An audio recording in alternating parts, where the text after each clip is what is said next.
Hi friends, आज के recipe hello छानार धोका दिए तरकारी।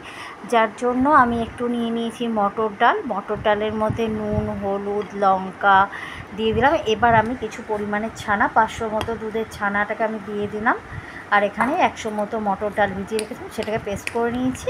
এবার সবগুলো আমি মেখে নিয়ে একটা বোলের মধ্যে একটু তেল মাখিয়ে নেব।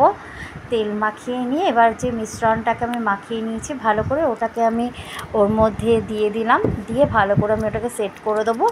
দিয়ে আমি একটা কড়াই গ্যাসের মধ্যে বসিয়ে দেবো অল্প একটু জল দিয়ে গরম হওয়ার জন্য। তারপর আমার কাছে যেহেতু স্ট্যান্ডগুলো নেই এই জন্য আমি একটা বাটি বসিয়ে দিয়েছি। বাটির ওপরে এই বোলটাকে বসিয়ে দিয়েছি। দিয়ে এবার আমি একটা থালা দিয়ে ঢাকা দিয়ে দেবো। এটাকে প্রায় 10 মিনিট মতো হতে সময় লেগেছে। এটা হওয়ার পরে আমি এটাকে নাবিয়ে নেব। নাবিয়ে এটাকে আমি পিস পিস করে কেটে নেব। এদিকে পিস পিস করে কাটার পরে আমি একটা কড়াতে তেল গরম হতে বসিয়ে দেবো। এবার তেল গরম হতে বসিয়ে দিয়েছি। তেলের মধ্যে একটা একটা পিস দিয়ে আমি এটাকে ভালো করে ভেজে নিলাম। ভেজে নেওয়ার পরে এটাকে আমি নাবিয়ে নিয়েছি। নাবিয়ে কড়াতে আমি সেই তেলের মধ্যেই একটু জোয়ান ফোড়ন দিয়ে দিয়েছি। জোয়ানটা ফোড়ন দিয়ে আমি এটাকে একটু নাড়াচাড়া করে নিলাম। নিয়ে এর মধ্যে আমি নুন হলুদ লঙ্কা জিরে আদা চিনি এবং একটু টমেটো কুচি করে রেখেছিলাম সেই টমেটোটা দিয়ে ভালো করে আমি মশলাটাকে কষিয়ে নেবো যতক্ষণ না পর্যন্ত আমার তেলটা ছাড়বে। যে মশলাগুলো প্রথমে দেখাইনি এই জন্য আমি পরে তোমাদেরকে দেখিয়ে দিচ্ছি। এই মশলাগুলো দিয়ে আমি ভালো করে কষিয়ে নেওয়ার পরে আমি এবার কড়াতে জল ঢেলে দেবো।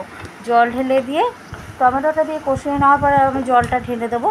ঢেলে দিয়ে ভালো করে তেল ছাড়া পর্যন্ত মশলাটাকে কষাতে হবে।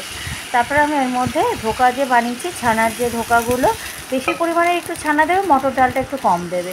দিয়ে এইভাবে ছানার ধোকাটা বানাবে। বানিয়ে এবার এই যেই জলটা ফুটে যাবে মশলার অমনি এর মধ্যে একটু মটর ডাল এবং ছানা দিয়ে যে বড়াটা বানানো হয়েছে ওটাকে আমি দিয়ে দেবো।